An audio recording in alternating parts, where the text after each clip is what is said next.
Had to do a voiceover because the audio from my camera did not pick it up. Also to know this filmed on a DJI Osmo Action 5. Hey everyone, welcome back to the channel. Today we have something really exciting to unbox, the DJI Osmo Mobile 7P.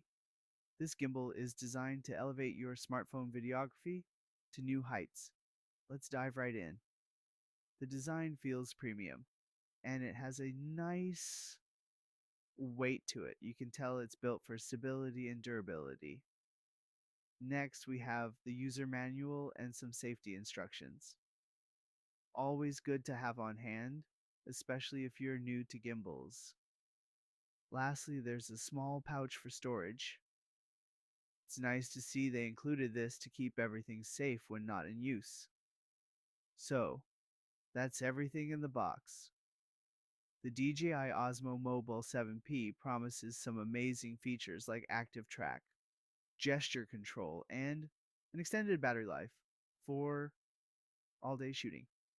Make sure to stay tuned for our next video where we'll put this gimbal to the test and explore all its capabilities. If you enjoyed this unboxing, don't forget to like and subscribe